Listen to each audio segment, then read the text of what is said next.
என் அன்பார்ந்த ஆசிக் தோழர் நேயர்களே, அமெரிக்காவுக்கும் ஈரானுக்கும் மத்தியில் போர் பதற்ற சூழல் உச்சமாக இருக்கக்கூடிய இந்த வேளையில் ஈரான் இன்னைக்கு ஐநாவின் வழியாக அமெரிக்காவுக்கு மீண்டும் ஒரு கடுமையான எச்சரிக்கையை கொடுத்துருக்கு. மற்றொரு பக்கம் தமிழகத்திலிருந்து பிரபல நடிகையாக இருந்த சக்கீலா அவர்கள் இந்த ரமலான் காலத்தில் உம்ரா பயணம் மேற்கொண்டிருக்கிறாங்க அப்படிங்கிற செய்தி வந்திருக்கு. இன்னொரு பக்கம் கேரளா ஸ்டோரி 2 என்று சொல்லக்கூடிய படம், அந்த படத்துடைய ட்ரெய்லர் வெளியாகி இன்றைக்கி ஒரு பதற்ற சூழலை உருவாக்கியிருக்கு. ஸோ இந்த செய்திகளை குறித்து ஒன்றன் பின் ஒன்றாக விரிவாகவும் ஆழமாகவும் இந்த காணொலியில் பார்க்க போகிறோம். பார்ப்பதற்கு முன்னாடி நமது ஆசிக் தோழர் என்ற இந்த சேனலை மறக்காமல் சப்ஸ்கிரைபர் செய்து உங்களது உறவினர்களுக்கும் நண்பர்களுக்கும் இந்த செய்தியை பகிருங்க. மறக்காமல் கீழே இருக்கக்கூடிய பெல் ஐக்கானை கிளிக் பண்ணுங்கள். இதன் வழியாக நமது செய்திகள் உடனுக்குடன் உங்களை வந்தடையும். வாங்க செய்திகளுக்குள்ளே போவோம். என்பார்ந்த ஆசிக் தோழர் நேயர்களே, அமெரிக்காவுக்கும் ஈரானுக்கும் மத்தியில் போர் பதற்ற சூழல் உச்சமாக இருக்குது அப்படிங்கிற விஷயங்கள் உங்களுக்கு தெரியும். கடந்த 2-3 மாதமாக ஈரானுடைய தலைவருக்கும் அமெரிக்கா தலைவருக்கும் வார்த்தை போர் என்பது அனுதினமும் நடந்துகிட்ருக்கு. 2 தினங்களுக்கு முன்னாடி ஈரானுடைய சுப்ரீம் தலைவர் ஆயத்துல்லா கொமேனி ட்ரம்ப்புக்கு கடுமையான எச்சரிக்கைகளை கொடுக்குறாரு. 30 நிமிடத்தில் 3 கடும் எச்சரிக்கைகளை கொடுக்குறாரு. அதில் ஒன்று தான், கிட்டத்தட்ட 48 ஆண்டுகள் ஈரானில் இஸ்லாமிய குடியரசை நாங்கள் நிலைநிறுத்தி வச்சுருக்கோம். இந்த குடியரசை உங்களால் அழிக்க முடியாது. ஏன்னா 48 ஆண்டுகளை நீங்கள் எதுவுமே ஈரானில் சாதித்தது கிடையாது. அதனால் எங்கள் மீது தாக்குதல் நடத்தணும் அப்படிங்கிற எண்ணத்தை கையோடு விட்டுருங்க. அப்படி மீறி தாக்குதல் நடத்துனீங்கன்னா அதோடைய விளைவு மிகவும் பயங்கரமாக இருக்கும் அப்படின்னு சொல்லக்கூடிய எச்சரிக்கைகளை ஆயத்துல்லா கொமேனி அவர்கள் தொடர்ந்து தனது சமூக வலைதள பக்கங்களில் கொடுத்துட்டு இருந்தார். ஸோ இந்த வேளையில் தான் இன்றைக்கி ஈரான் ஐநாவுக்கு ஒரு கடிதம் எழுதியிருக்கு. அந்த கடிதத்தில் தெளிவாக சொல்லுது, ஒருவேளை அமெரிக்கா எங்கள் மீது தாக்குதல் நடத்தி ஈரானுடைய சொத்துக்களை அழிக்க வேண்டும், அணு உலைகளை அழிக்க வேண்டும், தலைவர்களை கொல்ல வேண்டும் என்று எண்ணினால் மறுகணமே மேற்காசியால் இருக்கக்கூடிய அமெரிக்க சொத்துக்கள் அனைத்தையும், இராணுவ சொத்துக்கள் ஆகட்டும் இன்னும் பிற அனைத்து சொத்துக்களையும் நாங்கள் முற்றுமுழுதாக அழித்து விடுவோம் அப்படின்னு சொல்லக்கூடிய எச்சரிக்கையை இன்னைக்கு ஆயத்துல்லா கொமேனியுடைய இந்த இஸ்லாமிய குடியரசு இன்னைக்கு ஈரான்லேருந்து கொடுத்துருக்கு. அப்போ இதிலேருந்து என்ன தெளிவாக தெரியுதுன்னு கேட்டிங்கன்னா, ஈரான் எதற்கும் அஞ்சாமல் இன்னைக்கு களத்தில் தயாரான சூழலில் தான் இருக்குது. இதற்கு எதிரில் அமெரிக்க தலைவர் ட்ரம்ப்பும் இஸ்ரேலுடைய தலைவர் நெத்தனியாகவும் இணைந்து ஈரான் மேலே தாக்குதல் நடத்த வேண்டும் அப்படிங்கிற முயற்சியை பலகட்ட அடிப்படையில் எடுத்துகிட்டு இருக்காங்க. நேற்றே சொன்னேன், ஜோர்டானுக்கு F-15 என்று சொல்லக்கூடிய இந்த போர் விமானங்கள் இதெல்லாமே ஜோர்டானில் தரையிறக்கப்பட்டிருக்கு. இன்னும் USS ஆப்ரஹாம் லிங்கன், ஜெரால்டர் என்று சொல்லக்கூடிய போர் கப்பல்கள்லாம் பேர்ஷியல் கல்ஃபை நோக்கி போயிட்டுருக்கு அப்படிங்கிற செய்திகள் கொடுத்தோம். அப்போ அதிலிருந்து நமக்கு 90% ஈரான் மேலே தாக்குதல் நடத்துவதற்கான அனைத்து சூழலும் இங்கே நிலவிருச்சு அப்படின்னு தான் நம்மளால் பார்க்க முடியுது. ஸோ இந்த ரமலான் காலத்தில் இந்த போர்க்கால சூழலை ஈரான் எப்படி ஹேண்டில் பண்ண போகுது, ஈரானுடைய பதிலடி எப்படி இருக்க போகுது, ஈரானுக்கு சீனா ரஷ்யா போன்ற நட்பு நாடுகளை உதவி செய்தா அப்படிங்கிற விஷயங்களை பொறுத்திருந்து தான் பார்க்கணும். ஸோ இந்த அளவு தான் இன்றைக்கி ஈரானுடைய பிரச்சனை போயிட்டுருக்கு. மற்றொரு பக்கம் தமிழகத்திலேருந்து கிடைத்த செய்தி ஒரு மகிழ்ச்சியான செய்தின்னு சொல்லலாம். ஏன்னா ஒவ்வொரு முஸ்லீமும் முஸ்லீமாக தான் பிறக்கிறான். ஆனால் இறக்கும் போது அவன் ஒரு ஈமானோடு முஸ்லீமாக மரணிக்க வேண்டும் என்பது தான் நமது ஆசையாக இருக்குது. ஏன்னா பிறப்பால் ஒருத்தர் முஸ்லீமாக இருந்தாலும் அவனது வாழ்க்கை நபி ஸல்லல்லாஹு அலைஹி வஸல்லம் அவங்க காட்டிய அடிப்படையில் அல்லாஹ் ரசூலுக்கு அடிபணிந்து அவனுடைய சட்டத்திட்டங்களை பின்பற்றி வாழக்கூடிய ஒரு வாழ்க்கையாக இருந்தால் மட்டுமே அவனது இறப்பு நேரத்தில் கலிமா என்று சொல்லக்கூடிய இந்த ஷஹாதத்தும் அவனுடைய எண்ணம் மறுமைக்கு நம்ம தயாராகிட்டோம், கபருடைய வாழ்க்கைக்கு தயாராகிட்டோம் அப்படிங்கிற அந்த உச்சபட்ச இறையச்சத்துடைய எண்ணங்கள் வெளிப்பட்டு அவனுடைய ரூஹு சாந்தமாக உடலிலிருந்து பிரியும். அல்லது உலகத்தில் வாழக்கூடிய காலத்தில் அவன் பிறப்பால் முஸ்லீமாக இருந்து வாழக்கூடிய காலங்களில் உலக மோகத்தில், பொருளாதார மோகத்தில், இன்னும் பல்வேறு விஷயங்களுடைய மோகத்திலேயே வாழ்க்கையை கழிச்சிட்டான் அப்படின்னா அவனுடைய இறப்பு நேரத்தில் அல்லாஹ் முஹம்மது நபி ஸல்லல்லாஹு அலைஹி வஸல்லம் என்ற அந்த வார்த்தை அல்லது மறுமை அல்லது தௌபா என்ற எந்த விஷயங்களும் அவனது புலனுக்கு எட்டவே எட்டாது. ஏனென்றால் அவன் அந்த சூழலில் வளரவே இல்லை. அப்படிப்பட்ட நிலை பல நபர்களுக்கு நிகழ்ந்திருக்கு. நவுதுபில்லா, அல்லாஹ் நம்மை அதிலிருந்து பாதுகாக்க வேண்டும்.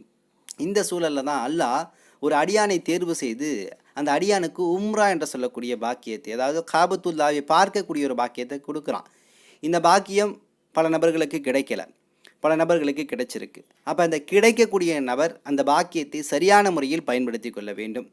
பெரிய உச்சபட்ச செல்வந்தராக இருப்பார், ஆனால் அவர் வாழ்க்கையில் காபாவை பார்ப்பதற்கான வாய்ப்பே இல்லாமல் இறக்கக்கூடிய பல நபர்களை நம்ம பார்த்துருக்கோம். ஆனால் பல நபர்கள் பல்வேறு தவறுகள் செஞ்சுருப்பாங்க, பல்வேறு விஷயத்தில் இஸ்லாத்திற்கு முரண்பட்டு நின்றுருப்பாங்க, இஸ்லாத்திற்கு எதிராகவே செயல்பட்டுருப்பாங்க. ஆனால் அந்த நபருக்கு உம்ரா செல்லக்கூடிய பாக்கியத்தை இறைவன் கொடுத்துருக்கான். எதற்காக இந்த வாய்ப்பு அப்படின்னா, இந்த வாய்ப்பை பயன்படுத்தி நீங்கள் தங்களது மீதம் இருக்கக்கூடிய வாழ்க்கையை சரியாக அமைச்சுக்கணும்னு சொல்லிட்டான். ஸோ இந்த அடிப்படையில் தான் கடந்த காலங்களில் சினிமா துறையை சார்ந்த பல நபர்கள் உம்ராவுக்கு போயிருக்காங்க, நீங்கள் பார்த்துருப்பீங்க. அப்படி உம்ரா சென்றவர்கள் அனைவருமே உம்ரா செய்து விட்டு திரும்பி மீண்டும் வந்து ஹராமான விஷயங்களை ஒதுக்கிவிட்டு தன் வாழ்க்கையில் இஸ்லாம் மார்க்கம் கற்றுக் கொடுத்த அடிப்படையில் தன் வாழ்க்கையை அமைச்சிருக்காங்கன்னா பல நபர்கள் அமைச்சிருக்கிறாங்க, ஹிதாயத் கிடச்சிருக்கு. பல நபர்கள் உம்ரா போயிட்டு வந்தும் தனது நிலையிலிருந்து மாறாமல் இருந்திருக்கிறாங்க. இந்த சூழலில் உங்களுக்கு தெரியும், நடிகை மும்தாஜ் அவர்களை பற்றி பல விமர்சனங்கள் இன்றைக்கி சமூக வலைதளங்களில் வந்து கொண்டிருந்தால் கூட அவர்களுடைய உம்ரா பயணம் என்பது, மனமாற்றம் என்பது இன்றைக்கி பெரிய அளவில் முஸ்லீம்களுக்கு ஒரு முன்னுதாரணமாக எடுத்துக்காட்டாக காணப்படுது. ஏன்னா அவர்கள் வெளிப்படையாக தெரிகிறாங்க, பல முஸ்லீம்கள் வெளிப்படையாக தெரியல. அதாவது அவர்கள் செய்யக்கூடிய தவறுகள் பொதுவெளியில் தெரியல, அதனால் அவர்கள் நல்லவர்களாக இருக்கிறாங்க. ஸோ மும்தாஜ் அவர்கள் உம்ரா செய்து திரும்பி வந்த பின்னாடி அவர்களுடைய உடையில் மாற்றம், பேச்சில் மாற்றம், குணத்தில் மாற்றம் என்று ஒட்டுமொத்த வாழ்க்கையில் இஸ்லாமின் மாற்றத்தை நிகழ்த்தி கொண்டு மறுமைக்கான தேடுதலை நோக்கி அவங்களுடைய பயணம் ஆரம்பிச்சிருச்சு. அப்படி போயிட்டு வந்த பின்னாடி அவர்களை பல நபர்கள் பேட்டி எடுத்தாங்க, பல பொது ஊடகங்கள் கூட எடுத்தாங்க. அதில் சக்கீலா என்று சொல்லக்கூடிய முஸ்லீம் நடிகை, இவங்க பேரை சொன்ன பின்னாடி உங்களுக்கு தெரியும், 1995 சினிமா இண்டஸ்ட்ரியில் இருக்காங்க. தமிழ், தெலுங்கு, மலையாளம் இன்னும் பல படங்களில் நடிச்சிருக்கிறாங்க. இவர்கள் நடித்த படங்கள் எல்லாமே பல நபர்களை தவறான பாதையில் கூடி கொண்டு சென்றிருக்குது. ஓப்பனாக நம்ம சொல்லுவோமே. இருந்த பொழுதும் அந்த இடத்திலிருந்து பயணித்து வந்த இவர்களுக்கு இன்னைக்கு அல்லாஹ் ஒரு விஷயத்தை நாடி இருக்கான், உம்ரா என்று சொல்லக்கூடிய விஷயம்தான். மும்தாஜ் அவர்கள் உம்ரா செய்து வந்த பின்னாடி அவர்களை பல நபர்கள் பேட்டி கண்டதில் இந்த சக்கீலாவும் ஒருத்தவங்க. சக்கீலா பேட்டி காணக்கூடிய சமயத்தில் மும்தாஜ் கேட்குறாங்க, நீங்களும் நீ எப்போ சேஞ்ச் ஆக போகிறீங்கன்னு. அதற்கு சக்கீலா சொல்கிறாங்க, அல்லாஹ் எனக்கும் இந்த வாய்ப்பை கொடுக்கணும்னு சொல்லிட்டு நான் எதிர்பார்த்துட்டு இருக்கேன் அப்படிங்கிற விஷயத்தை அவங்க பதிவு செஞ்சாங்க. அந்த விஷயத்தை இறைவன் பொருந்தி கொண்டான். இன்றைக்கி அல்லாஹ் ரப்புல் ஆலமீன் இந்த புனிதமான ரமலானுடைய மாதத்தில் நேற்றைய தினம் அவங்க வந்து உம்ரா பயணத்தை மேற்கொண்டிருக்கிறாங்க. சதீஷ் என்று சொல்லக்கூடிய நபர் அவருடைய இன்ஸ்டாகிராமில் அது பதிவு செஞ்சுருந்தார். சோஷியல் மீடியாவில் வைரலாக பரவிட்டு இருக்கு. அவர்கள் உம்ரா வழி அனுப்பக்கூடிய அந்த இடத்துல சில விஷயங்கள் இருந்துச்சு, அதை பற்றி நம்ம பெருசாக பேசலை. பல விஷயங்கள் இஸ்லாமிய மார்க்கத்தின் அடிப்படையில் இல்லாத சில விஷயங்கள் இருந்துச்சு. அவருடைய ரொம்ப கால தோழிகளாக இருந்து பழக்கமாக இருக்கக்கூடிய எல்ஜிபிடிக்கு சார்ந்தவர்கள் அங்கே வர்றாங்க. சதீஷ் என்று சொல்லக்கூடிய நபர் வந்து அவங்கள வந்து முஷாஃபா பண்ணுறாங்க. இது போன்ற விஷயங்கள் அவர்கள் முன்பு இருந்த விஷயங்கள். இதை நம்ம விமர்சனம் செய்யலை, இதில் கடந்து செல்கின்றோம்.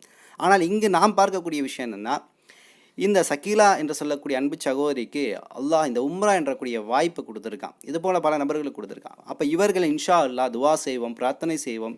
இவர்கள் இந்த உம்ரா பயணத்தை, அதுவும் இந்த ரமலான் காலத்தில் உம்ரா சென்று அங்கே பல்வேறு அமல்களை நிகழ்த்தி விட்டு காபாவை பார்த்து அழுது அவங்களுடைய பாவ மன்னிப்புகளை கேட்டு இல்லம் திரும்பக்கூடிய சமயத்தில், தாயகம் திரும்பக்கூடிய சமயத்தில் மும்தாஜ் சகோதரிக்கு எப்படி ஒரு மாற்றம் கிடைச்சிருக்கோ அதுபோல் ஒரு மாற்றத்தை அல்லாஹ் ரப்புல் ஆலமீன் ஷக்கீலா என்று சொல்லக்கூடிய அன்பு சகோதரிக்கும் அல்லாஹ் கொடுத்து அவருடைய வாழ்க்கையில் பெரிய மாற்றத்தை கொடுக்கணும் அப்படின்னு நம்ம பிரார்த்தனை செய்வோமே.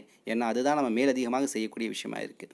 அப்போ இன்றைக்கி மும்தாஜ் ஆகட்டும், இன்ஷா அல்லாஹ் சக்கீலா அவர்களுடைய வாழ்க்கையில் இது போன்ற ஒரு மாற்றம் ஏற்பட்டால் நாம் நிச்சயமாக வரவேற்போம், அவர்களாக துவா செய்வோம். ஆனால் இந்த பொது சமூகம் இருக்குல்ல, இவர்களை கண்டுகொள்ளவே கூடாது. ஏன்? இவர்கள் கொதறி தள்ளுவாங்க. எல்லாம் பண்ணி முடிச்சுட்டு கடைசியில் இறைவன்ட்ட பாவ மன்னிப்பு கேட்கலாமா, மன்னிச்சுடுவாங்களாமா அப்படின்னு சொல்லிட்டு அவருடைய நடத்தையை வைத்து, முன்னால் இருந்த சம்பவத்தை வைத்து விமர்சனம் செய்து கொண்டே இருக்கும் சமூகம் அவர்கள் இறந்து கபரில் அடக்கம் பண்ணும் வரை, அடக்கப்பட்டு விட்டாலும் விமர்சனம் செய்யும். இது பொதுச்சகம் செய்யக்கூடிய வேலை. முஸ்லீம்கள் ஒரு காலம் இப்படி செய்ய மாட்டாங்க, செய்யவும் கூடாது. பொதுச்சகம் இப்படி முயற்சி செய்யுது அப்படிங்கிறதுக்காக இது போன்ற நபர்கள் வெக்ஸ் ஆகக்கூடாது. பொறுமையாக இருந்து, ஏன்னா நம்ம கணக்கு கொடுக்க வேண்டியது இங்கே இருக்கக்கூடிய மக்களுக்கு கிடையாது, இங்கே இருக்கக்கூடிய விமர்சனம் செய்பவர்களுக்கு கிடையாது. அல்லாஹ்வுக்கு நம்ம கணக்கு கொடுக்கணும். நாம் கபருடைய வாழ்க்கையை நிம்மதியாக வச்சுக்கணும். நாம் மறுமையில் வெற்றி பெற வேண்டும். அதுதான் உண்மையான வெற்றியாக இருக்குது. இங்கே விமர்சனங்களை நாம் பொருட்படுத்தவே கூடாது. இனி மீதம் இருக்கக்கூடிய வாழ்க்கை எவ்வளவு நாட்களாக இருக்கட்டும், ஏன் நிமிடங்களாக இருக்கட்டும். மனமாற்றம் என்பது நிமிடங்களில் ஏற்பட்டு இறப்பு ஏற்பட்டால் கூட சோனம் கிடைக்கும். மனமாற்றம் ஏற்படுத்த அடுத்த நொடியை நீங்கள் மரணித்து விட்டால் கூட அல்லாஹ் ரப்புல் ஆலமீன் உங்களுக்கு சோனத்தை கொடுக்க தயாராக இருக்கேன். ஏன் அந்த ஒரு நிமிடம் போதும். உங்கள் பாவத்தை நினைத்து வருந்தி கண்ணீர் வடித்து அந்த ஒரு சொட்டு கீழே விழுந்து நீங்கள் இறந்து விட்டாலே அல்லாஹ் உங்கள் பாவத்தை அனைத்து மன்னித்து விடுகின்றான். ஏன்? அல்லாஹ் 1000 தாயுடைய பாசம் கொண்டவனாக இருக்கிறான். அதனால் நிச்சயமாக இது போன்ற நபர்கள் பயணிக்கக்கூடிய சமயத்தில் நம்ம அதிகமான பிரார்த்தனை செய்வோம். அதை தாண்டி அவர்கள் மீது எந்த விமர்சனங்களும் நம்ம வைக்கக்கூடாது. பிற நபர்கள் விமர்சனம் செய்தாலும் அங்கே போய் பதில் கொடுத்துட்ருக்காது. ஸோ இது ஒரு விஷயம். அடுத்து அல்லாஹ்வுடைய ஒரு அற்புதம் பாருங்கள். ஒரு சரக்கு விமானம் வானத்தில் பயணிச்சுட்டு இருக்கு. பயணிக்கும் போது அதில் இருக்கக்கூடிய ஒரு புகைப்பட கலைஞர் ஒரு ஃபோட்டோ எடுத்துருக்கிறாரு. அந்த ஃபோட்டோ பார்த்திங்கன்னா மிக பிரம்மாண்டமான ஒரு மேகம், துண்டாக நிற்கிது ஒரு மேகம். இந்த புகைப்படத்தை பாருங்கள். அந்த மேகத்திற்கு கீழே ஒரு பிரம்மாண்டமான நிழல் இருக்குது. பார்க்கும்போது மிகப்பெரிய ஆச்சரியம். எப்படிப்பா ஒரு மேகம் இப்படியோ பெருசாக நிற்குது? ஏன்னா ஒரு மேகத்துடைய எடை பார்த்திங்கன்னா 5 லட்சம் கிலோ, அதாவது 500 டன் எடை ஒரு மேகம். அப்போ இவ்வளோ வெயிட்டான மேகம் ஒரு பெரிய இடத்துல நிற்கிது, துண்டாக நிற்கிது, கீழே பெரிய நிழல் இருக்குது, பிரம்மாண்டமான நிழல் இருக்குது. அது எப்படி இவ்வளோ வெயிட்டான மேகம் நிற்க முடியும்னு கேட்டால் நிச்சயமாக நிற்க முடியும். அல்லாஹ் ரப்பல் ஆலமீன் தன் வேதமான அல் குர்ஆனில் தெளிவாக சொல்லி காட்டுறான். 13வது அத்தியாயம் 12வது வசனத்தில் கனமான மேகங்களே நாம் உருவாக்கவில்லையான்னு சொல்கிறான். அதாவது கனமான மேகங்கள்னால் அதில் கனம் இருக்கும், வெயிட் இருக்கும் அப்படிங்கிறத அல்லாஹ் ரப்பல் ஆலமீன் தன் குர்ஆன் அந்த கேரளா ஸ்டோரி அப்படின்னு சொல்லக்கூடிய இந்த படத்துடைய பார்ட் 2 ட்ரைலர் வந்து இன்றைக்கி வெளியாயிருந்துச்சு. ஸோ இந்த ட்ரைலரை குறித்து பல விமர்சனங்கள் போயிட்டுருக்கு. இந்த ரமலான் காலத்தில் முஸ்லீம்களை கொந்தளிக்க வச்சுக்கொண்டே இருக்க வேண்டும் என்று இந்த பாஜக சங்கி கும்பல்கள் முயற்சி பண்ணிகிட்ருக்கு. அதன் ஒரு பகுதியாகத்தான் இந்த கேரளா ஸ்டோரி பார்ட் 2 வந்து வெளியாகி ட்ரைலர் வெளியாகி பெரிய பேசுபொருளாக இருக்குது. இருந்தபோது முஸ்லீம் சமூகம் பெருசாக அதை பொருட்படுத்தலை, ரமலான் காலத்தில் அமல்கள் செய்வதில் கண்ணும் கருத்துமாக இருக்கிறாங்க. இருந்தபோதும் பல எதிர்ப்புகள் வருது. குறிப்பாக கேரளாவுடைய முதலமைச்சர் பினராயி விஜயன் கடுமையான முறையில் எதிர்த்திருக்கிறார். இது ஒரு மத கலவரத்தை உண்டு பண்ணுது, பிரிவினையை உண்டு பண்ணுது, மத மோதலை உண்டு பண்ணுதுன்னு சொல்லக்கூடிய பல விமர்சனங்களை கேரளாவுடைய முதலமைச்சர் பினராயி விஜயன் அவர்கள் முன் வச்சிருக்கிறாங்க. அந்த புகைப்படம் கூட நீங்கள் பார்த்தீங்கன்னா ட்ரெய்லரில் வரக்கூடிய புகைப்படத்தில் புர்கா போட்ட ஒரு பெண் இருக்கா, அந்த பெண்ணுடைய நெத்தியில் திலகமிடப்பட்டிருக்கு, பொட்டியிடப்பட்டிருக்கு. ஸோ இது போன்ற கதாபாத்திரங்களை வடிவமைச்சு மீண்டும் மீண்டும் முஸ்லீம்களை வந்து ஒரு தீவிரவாத கண்ணோட்டத்திலையும் பயங்கரவாதிகள் போலையும் இன்றைக்கி வந்து ப்ராப்பகேண்டாவை இந்த சங்கி கும்பல்கள் என்ன பண்ணிகிட்டு இருக்கு, இது போன்ற படங்களை உருவாக்கி முஸ்லீம்கள் மத்தியில் வந்து ஒரு பெரிய பதற்றத்தை உருவாக்கி பொது சமூகத்தின் மத்தியில் முஸ்லீம்கள் மீதான வெறுப்புத்தன்மையை அதிகரிக்க வேண்டும் என்ற நிலையில் வந்து இது போன்ற செயல்களில் ஈடுபட்டுருக்கு. ஸோ ரமலான் காலங்களில் பெரிய அளவில் நம்ம வெக்ஸாக வேண்டாம், நிச்சயமாக நாம் பொறுமையாக இருப்போம், அது தானாக கடந்துவிடும் அப்படிங்கிற நிலையிலிருந்து இந்த விஷயத்தை அணுகுவோம். இன்னும் சில தகவல்களை திரட்டி கொண்டு இன்ஷா அல்லாஹ் விரைவில் வந்து உங்களை சிந்திக்கின்றேன். நன்றி. அஸ்ஸலாமு அலைக்கும் வரஹ்மத்துல்லாஹி வபரகாத்துஹு.